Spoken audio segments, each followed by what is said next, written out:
अभी केवल जनता की अदालत में न्याय हुआ है, अभी कानून की अदालत में न्याय होना बाकी है। बेल पे छूटे हुए ये लोग ये याद रखें कि अभी ये केवल बेल पे बाहर हैं, फिर आएंगे केजरीवाल। तिहाड़ की दीवारों पे आज भी लिखा हुआ है, वापस वहां जाना इनको पड़ेगा। ये रिपोर्ट को अगर एक लाइन में हम बोलें, एक लाइन में इस रिपोर्ट को अगर बोलें तो एक लाइन में समराइज कर दे तो झाड़ू वाला ही दारू वाला है। ये रिपोर्ट को अगर एक लाइन में हम बोलें, एक लाइन में इस रिपोर्ट को अगर बोलें तो एक लाइन में समराइज कर दे तो झाड़ू वाला ही दारू वाला है।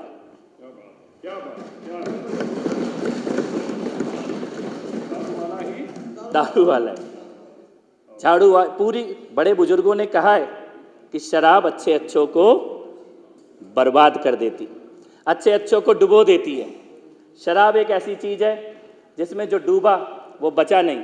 और मैं ये कहना चाहता हूं कि इन चुनावों ने ये साबित कर दिया है कि आपदा की सरकार, उसके वो सभी मंत्री जो शराब घोटाले में शामिल थे, उसके वो सभी पूरा का पूरा जो गैंग था, इस ठेकों को खुलवाने वाला, कमीशन को खाने वाला, वो पूरा का पूरा गैंग आज अपने आप को बेरोजगार नेता बताता हुआ घूम रहा है। शिखा राय जी हमारे बीच में जीत के आई हैं, उन्होंने महिलाओं की पीड़ा का बहुत अच्छे से सदन में रखा।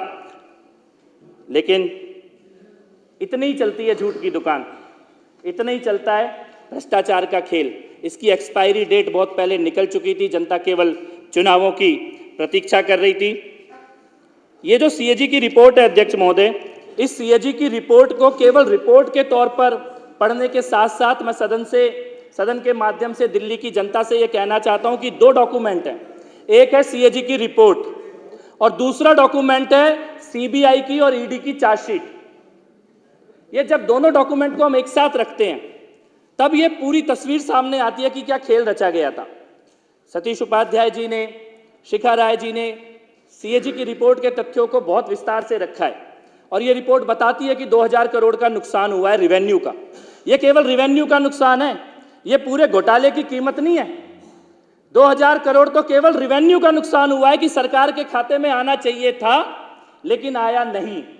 लेकिन अगर घोटाले के आंकड़ों को देखा जाए, गोवा के चुनाव में, पंजाब के चुनाव में जो पैसा भेजा गया, जिसकी चर्चा ईडी की चार्जशीट कर रही है, सीबीआई की चार्जशीट कर रही है, उसको देखा जाए, जिस प्रकार से 3 नाम सामने आए थे, दिनेश अरोड़ा का, अमित अरोड़ा का और विजय नायर का, वो तीनों नाम और मुख्यमंत्री और उप मुख्यमंत्री के साथ उनके तालमेल के साथ जो फाइनेंशियल डील जिनकी चर्चा ईडी की और सीबीआई की चार्जशीट करती है, उनको अगर ध्यान में रखते हुए उस परिप्रेक्ष्य में जब हम सीएजी की रिपोर्ट देखते हैं तो हम ये मानने को बाध्य होते हैं कि रेवेन्यू का नुकसान तो 2000 करोड़ का हुआ है, लेकिन ये जो घोटाला है, ये जो पैसा खाया गया है और जिसकी प्लानिंग की गई थी, बाद में दबाव में, भारतीय जनता पार्टी के आंदोलन के दबाव में, एलजी साहब के नोटिस के दबाव में, चीफ सेक्रेटरी के लेटर के दबाव में वापस तो ले ली गई, लेकिन प्लानिंग इनकी ये थी कम से कम 10,000 करोड़ रुपए का दिल्ली की जनता का पैसा खाने की इन लोगों की तैयारी थी।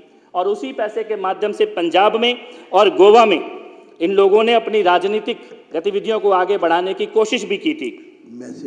मैं यहाँ पे अध्यक्ष महोदय ये बात कहना चाहता हूँ कि सदन की ये दीवारें, जहाँ पे आज 280 पे चर्चा हुई, 10 साल सदन की ये दीवारें तरस गई कि दिल्ली के मुद्दों पे कभी कोई चर्चा हो, दिल्ली के किसी विषय पे कभी कोई चर्चा हो। और ऐसी ही सीएजी की एक रिपोर्ट को अपने हाथ में उठाकर पिछली सरकार के मुख्यमंत्री और उनके बाकी नेता ऐसी ही एक सीएजी की रिपोर्ट को हाथ में लेकर दिल्ली की राजनीति में प्रवेश किया था। चौहान साहब यहाँ बैठे हैं, लवली जी यहाँ पर बैठे हैं, आप लोग प्रत्यक्ष गवाह हैं। तब जो सत्ता थी उसका एक हिस्सा आप थे, लेकिन तब जो आंदोलन हो रहा था वो ऐसी ही एक सीएजी की रिपोर्ट के आधार पर ही हो रहा था। इसी प्रकार की रिपोर्ट के पन्ने दिल्ली की जनता के बीच में लहराए जाते थे और ये कहा जाता था कि इसमें घोटाला हुआ है, इसके बदले हमें सरकार में लेके आओ। लेकिन समय का चक्र पूरी तरह से घूम चुका है और आज सीएजी की रिपोर्ट सामने है, पहली रिपोर्ट जो इस सदन के पटल पे आई है, और मुझे विश्वास है कि ऐसी बाकी रिपोर्ट भी सदन के पटल पर आएंगी। और वो ये बताती हैं कि जो लोग भ्रष्टाचार से लड़ने के नाम पे आए थे, उन्होंने शायद इस देश की आज़ादी के बाद से इस देश के इतिहास में सबसे ज़्यादा भ्रष्टाचारी और अहंकारी सरकार अगर कोई इस देश की सत्ता में, दिल्ली की सत्ता में आई है तो वो पिछली सरकार थी, जिसके अहंकार को जनता ने अपने वोट के माध्यम से वापस भेज दिया। सीएजी की रिपोर्ट में बताया ही गया है कि 2000 सीएजी की रिपोर्ट में लिखा है, मैं सदस्यों को जानकारी है पर मैं ध्यान में लाना चाहता हूं कि ये नॉन कन्फर्मिंग एरियाज क्या है। ये बहुत जरूरी है सुनने के लिए, क्योंकि जब ये इस सदन के अंदर प्रोटेस्ट करते हैं भगत सिंह जी के नाम पर, बाबा साहब अंबेडकर जी के नाम पर, तब दिल्ली की और देश की जनता को पता होना चाहिए नॉन कन्फर्मिंग एरियाज में शराब की दुकानें खोली गई। इसका मतलब है गुरुद्वारे के सामने ठेका खोला गया। चाणक्यपुरी में गुरुद्वारे के सामने ठेका खोला अरविंद केजरीवाल ने, मनीष सिसोदिया ने। मंदिरों के सामने ठेका खोला, स्कूलों के सामने ठेका खोला, कॉलेजों के सामने ठेका खोला। इसको बोलते हैं नॉन कन्फर्मिंग एरियाज, जहां पे संविधान बाबा साहब का इजाजत नहीं देता था, जहां पे कानून इजाजत नहीं देता था, एक्साइज की पॉलिसी इजाजत नहीं देती थी शराब के ठेके खोलने की। उन जगहों पर शराब के ठेके खोलने का पाप अगर किसी ने किया तो पिछली आपदा सरकार ने वो पाप किया है। सदन में ऑन रिकॉर्ड ये बात आनी चाहिए। और उसके कारण 941 करोड़ रुपए का नुकसान रेवेन्यू का दिल्ली की जनता को हुआ। अपने ही लोगों को लाइसेंस देना जिनकी एलिजिबिलिटी नहीं है, बैंक के खाते में 1 लाख रुपया पड़ा है और 100 करोड़ रुपए के टेंडर दिए जा रहे हैं जिन लोगों को, और बाद में उनकी फीस तक वापस लौटाने की नौबत आ गई। फीस वेवर कर दी गई कोरोना के नाम पर।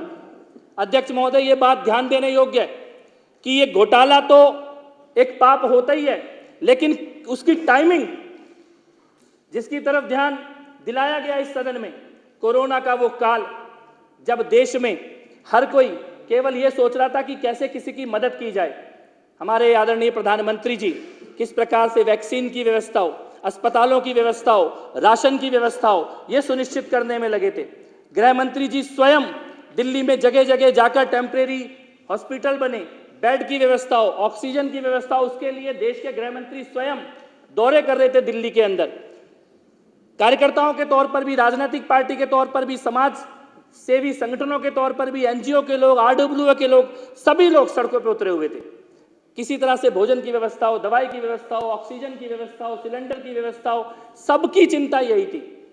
दिल्ली की माताएं और बहनें अपने घर में दिया भी जलाती थी तो रोज जगदम्बा से केवल इतनी प्रार्थना करती थी कि हे जगदम्बा, मेरे परिवार की रक्षा करना, मेरे देश की रक्षा करना। वो संकट काल कोरोना का, उस संकट काल में दिल्ली का भूतपूर्व मुख्यमंत्री और उप मुख्यमंत्री क्या कर रहे थे? उस संकट काल में दिल्ली के मुख्यमंत्री के घर में शराब के दलालों की मीटिंग चल रही थी। यह ईडी की चार्जशीट में लिखा हुआ है, सीएजी की रिपोर्ट में लिखा हुआ है। जिस समय इन्हें दवाइयों की व्यवस्था करनी थी, और खासतौर पे जो उत्तर प्रदेश से, बिहार से, उत्तराखंड से जो लोग आते हैं, दिल्ली भूली नहीं है। हमारी बस्तियों में अध्यक्ष महोदय लाउड स्पीकर से रात को 12 बजे ऐलान कराया गया कि आनंद विहार में बसें खड़ी हैं, आपको आपके घर तक छोड़ के आएंगी। लाखों लोगों को आनंद विहार में डीटीसी की बसों के द्वारा पहुंचा दिया गया और वहां पे पीने के पानी तक की सुविधा नहीं थी, घर पहुंचाने की कोई बस नहीं थी। हजारों लाखों लोगों के नरसंहार की साजिश कोरोना के काल में इस सरकार ने रची कि एक तरफ नरसंहार होता रहे, देश का ध्यान कोरोना में चलता रहे, और दूसरी तरफ ये पर्दे के पीछे दो पाप करें, शराब के घोटाले की नीति लेकर आए और अपने शीश महल को बनवाने की साजिश करे। ये दोनों पाप कोरोना के काल में दिल्ली की पिछली सरकार ने किए थे। ये दोनों पाप कोरोना के काल में किए गए थे। ये अपराध कई गुना बढ़ जाता है जब इसकी टाइमिंग को ध्यान से देखा जाता है। इनको लगा कि कोरोना का काल है, सब अपने अपने सुरक्षा में, व्यवस्था में व्यस्त हैं, कोई शराब के घोटाले की तरफ ध्यान नहीं देगा। मैं ये कहना चाहता हूं अध्यक्ष महोदय,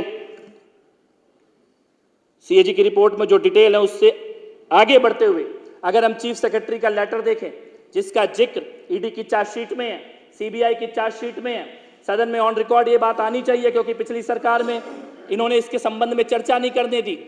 चीफ सेक्रेटरी के लेटर में लिखा है मनीष सिसोदिया ने संविधान का उल्लंघन करते हुए, कानून का उल्लंघन करते हुए ऐसे फैसले लिए 580 करोड़ रुपए का सीधा सीधा नुकसान केवल दारू के मंत्री मनीष सिसोदिया के गलत फैसलों के कारण लिया। यह ईडी की चार्जशीट में लिखा हुआ है। उस वक्त इनको लग रहा था कि कैबिनेट के अप्रूवल की जरूरत नहीं है, इनको लग रहा था एलजी के अप्रूवल की जरूरत नहीं है। एक घटनाक्रम की तरफ मैं सदन का ध्यान दिलाना चाहता हूं अध्यक्ष महोदय, जिस बारे में चर्चा सतीश उपाध्याय जी ने भी की। कि जो कमीशन था उसको 5% से बढ़ाकर 12% किया गया।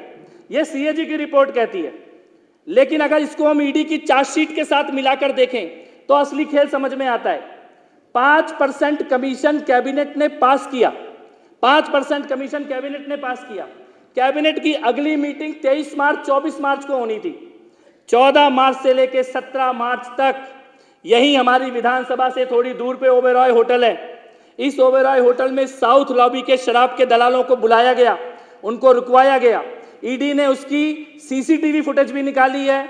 ओबेरॉय होटल की प्रिंटर मशीन का डेटा निकाला है, फोटोकॉपी मशीन का डेटा निकाला है। फोरेंसिक जांच करने के बाद कैबिनेट 5% का नोट पास कर रही है। मनीष सिसोदिया के घर से जो कंप्यूटर जब्त किया गया उसमें लिखा है कि कैबिनेट नोट के 5% को सिसोदिया के अपने कंप्यूटर पे एडिट करके 12% कर दिया गया। कोई कैबिनेट का अप्रूवल नहीं था, कोई एलजी का अप्रूवल नहीं था। 5 को 12 करके 14 मार्च से 17 मार्च के बीच में ओबेरॉय होटल में शराब के दलालों की जो मीटिंग होती है, सीसीटीवी फुटेज में शराब के दलालों के हाथ में 36 पेज की दिल्ली की एक्साइज पॉलिसी की वो कॉपी थी जो कॉपी अभी तक कैबिनेट ने पास नहीं की थी। ये पाप इन लोगों ने यहां पे किया है। जो कैबिनेट से पास होनी बाकी थी नीति, शराब के दलालों के पास एक हफ्ते पहले वो कॉपी थी। सीसीटीवी फुटेज इसको वेरीफाई कर रहा है, हमारा फोटोकॉपी मशीन का फोरेंसिक डाटा इसको वेरीफाई कर रहा है, मनीष सिसोदिया का कंप्यूटर का डेटा इसको वेरीफाई कर रहा है कि सीधे सीधे इन्होंने शराब के दलालों के साथ। और जो व्हाट्सएप चैट सामने आई है, मुझे लगता है कि 15 किलो घी का मतलब सबको पता है सदन में। 15 किलो घी मनीष सिसोदिया व्हाट्सएप पे मंगा रहे हैं और 15 किलो घी के बदले 15 करोड़ रुपए कौन से अंगड़िया के माध्यम से गोवा में कहां पे डिलीवर किया गया। 3 अंगड़ियों को उसका ठेका दिया जा रहा है, वहां पे गोवा में उसके पैसे डिलीवर किए जा रहे हैं। विजय नायर किसके लिए कहा? कैलाश गहलोत जी अध्यक्ष महोदय यहाँ पे बैठे हैं, मैं थोड़ा सा समय और लूंगा बस आपका। कैलाश गहलोत जी पिछली सरकार में मंत्री थे।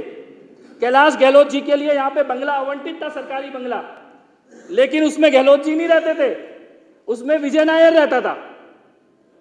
उसमें विजय नायर रहता था, वही विजय नायर जो फेस टाइम पे कॉल करता है और समीर महेंद्रू फेस टाइम पे विजय नायर कॉल करता है और समीर महेंद्रू से सीधे अरविंद केजरीवाल बात करता है और उससे कहता है विन विन सिचुएशन होगी, विन विन सिचुएशन, जो बोले वो कर दो। शरद रेड्डी, उससे मिलने के लिए मुख्यमंत्री के घर के बगल में मीटिंग की जाती है।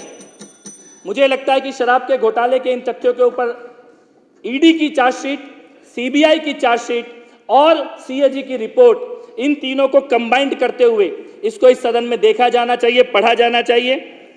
किस प्रकार से, चाहे वो बुच्ची बाबू का चैट हो, व्हाट्सएप चैट हो जो कविता रेड्डी का सीए है, चाहे वो विजय नायर की व्हाट्सएप चैट हो, समीर महेंद्रू की व्हाट्सएप चैट हो, चाहे वो सनी मारवाह के पिता का स्टिंग ऑपरेशन हो जिसमें वो बोल रहा है 5% से 12% करो और 6% हमें वापस दो ब्लैक में।